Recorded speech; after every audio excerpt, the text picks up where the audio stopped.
Olá a todos, que a paz do Mestre Jesus esteja entre todos nós.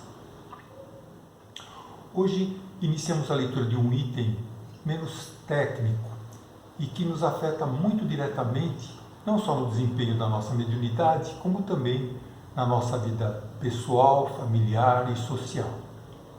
É o item que trata da influência moral do médium e que é visto no capítulo 20 do Livro dos Médiuns, item 226, dos subitens 1 até o 4. Hoje é o que nós veremos. Ele começa dizendo o seguinte, na realidade é uma pergunta: o desenvolvimento da mediunidade se processa na razão do desenvolvimento moral do médium? E a resposta dos espíritos é não.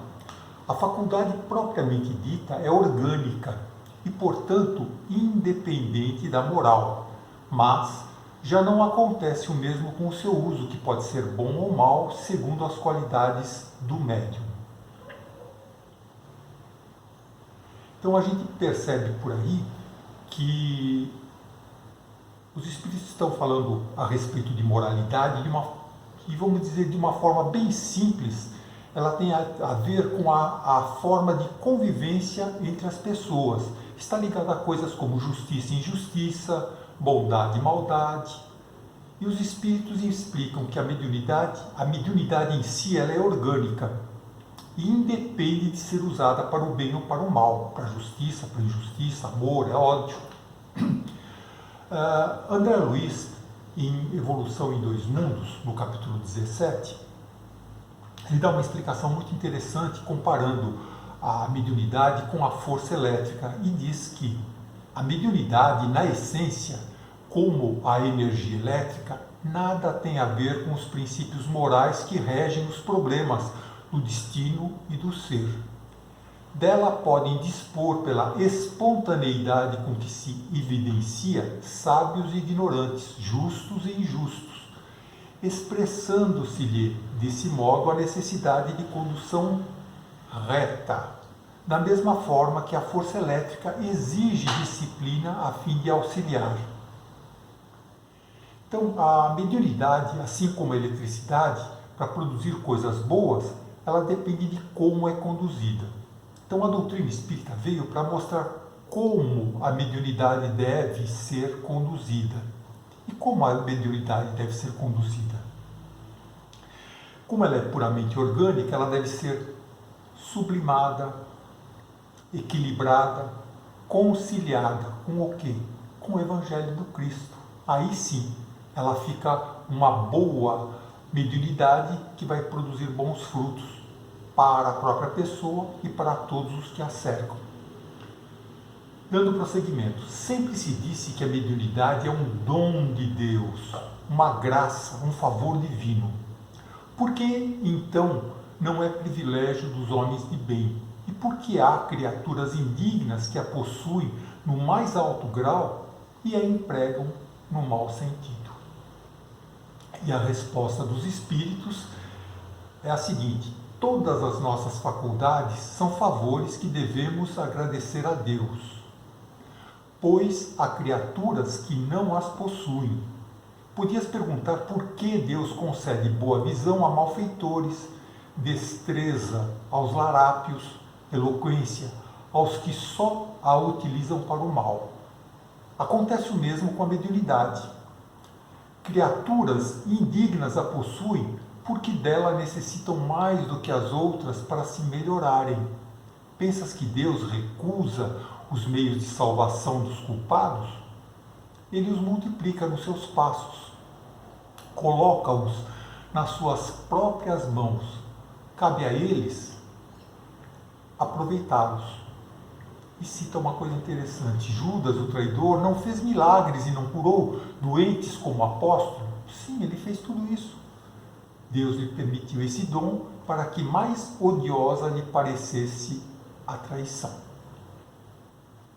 Então, a palavra dom em si, ela sempre parece que vem como um privilégio dado a algumas poucas pessoas. E a pessoa que recebe um dom, no caso a mediunidade, ela pode sentir-se superior às outras pessoas.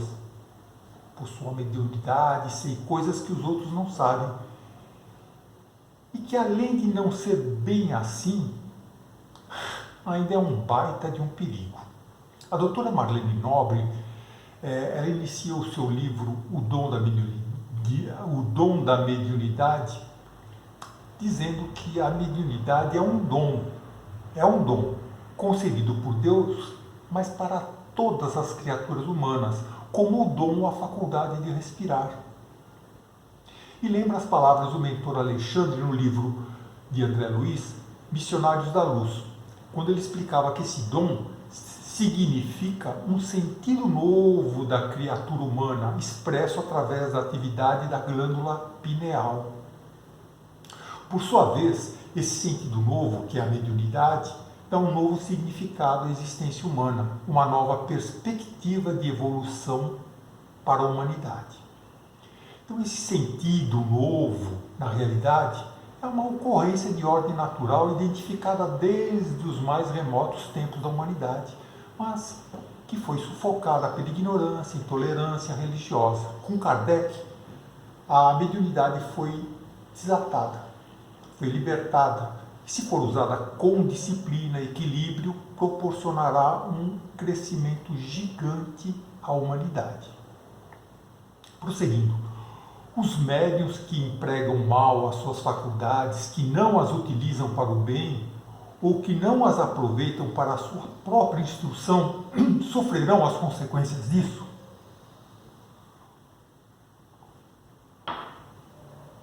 E a resposta dos espíritos é: se as usarem mal, serão duplamente punidos, pois perdem a oportunidade de aproveitar um meio a mais de se esclarecerem.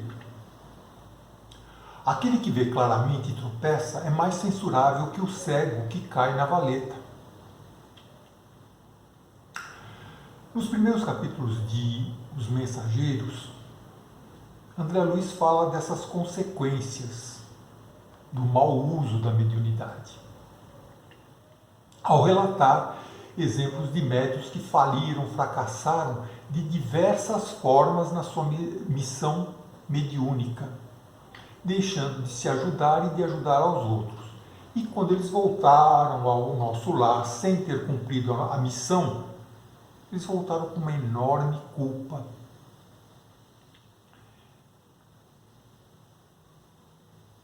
E são várias as formas de fracasso. A mais comum é a pessoa não aceitar a mediunidade, não desenvolvê-la, não fazer uso da mediunidade, fugir dela. E nesse livro, Os Mensageiros, ele lembra de Otávio, que se preparou 30 anos em nosso lar para ser médium. Mas quando ele veio para cá, ele não aceitou, voltou-se à bebida, ele não era para casar, casou. Uma outra foi Mariana. Ela também não colocou em prática a sua mediunidade e mesmo em nosso lar ela culpava o não uso da mediunidade, não ter desenvolvido a mediunidade por culpa de seu marido, dos seus filhos, da sua vida. Já outra, Ernestina, essa nasceu super preparada, num lar bom, a mediunidade veio no momento certo, ela foi muito ajudada, mas ela tinha um defeito, como todos nós temos, né? Mas ela tinha esse defeito, ela desconfiava de tudo, dos encarnados, dos desencarnados, achava que todos queriam prejudicá-la. E com isso ela cultivava medo, a dúvida de tudo. Mas a questão, então, não se resume apenas a não exercer a mediunidade, mas exercê-la com moralidade. E ele cita, então, outros casos. Um deles é do Acelino. Esse aceitou a mediunidade. Ele era um médium de cura, bom médium de cura, mas cobrava por atendimentos. Já Monteiro era outro que aceitou a mediunidade, ele adorava, estava o tempo todo no centro espírita. E ele era orientador doutrinário, adorava falar com os espíritos. Mas o que ele fazia? Ele ditava regras evangélicas inflexíveis, de perdão, misericórdia, botava o dedo na cara dos espíritos que vinham lá, né? E até aí era uma forma dele, mas só que ele não aplicava na vida dele da mesma forma como ele orientava. Sabe aquele tipo que só prega com prática, mas não pratica o que prega na família, na vida, vai fazendo tudo errado. Para falar bem para chuchu. Né? Dando prosseguimento. Há médiuns que recebem comunicações espontâneas quase frequentemente sobre um mesmo assunto, tratando de certas questões morais, por exemplo, relativas a determinados defeitos. Terá isso algum fim? Médiuns que recebem por psicografia, mas sempre sobre o mesmo assunto. Questões morais, defeitos. E será que isso tem algum motivo, algum fim? E a resposta dos espíritos é sim. E a finalidade é esclarecê-los a respeito do assunto constantemente repetido, ou corrigi-los de certos defeitos. É por isso que os espíritos falam, para alguns, sempre do orgulho, a outros da caridade, pois somente a insistência poderá, por fim, abrir-lhes os olhos. Não há médium empregando mal a sua faculdade, seja por ambição, interesse, ou prejudicando-a por um defeito essencial, como o egoísmo, o orgulho, a leviandade, e que não receba de tempos em tempos alguma advertência dos espíritos. O mal é que, na maioria das vezes, ele não a toma para si mesmo. E vem a observação: os espíritos dão as suas lições quase sempre com reserva, de maneira indireta, para deixarem maior mérito aos que as aproveitam. Mas são tais a cegueira e o orgulho de certas pessoas que elas não se reconhecem nas lições recebidas. E ainda mais, se o espírito lhes dá a entender que se referem a elas, zangam-se e chamam o espírito de mentiroso ou de atrevido. Basta isso para mostrar que o espírito tem razão. Então, comunicações espontâneas na nossa vida, em diversos âmbitos, comunicações espontâneas que o médium recebe e sempre martelam no mesmo assunto, falando sempre da mesma coisa, as psicografias dele, ou problemas que se repetem na nossa vida, em diversos âmbitos, saúde, financeiros, amorosos, sociais, também costumam ser produto de lições que não aprendemos e que, à guisa de uma carapaça, elas vão nos apertando na medida que queremos crescer e não nos livramos dela.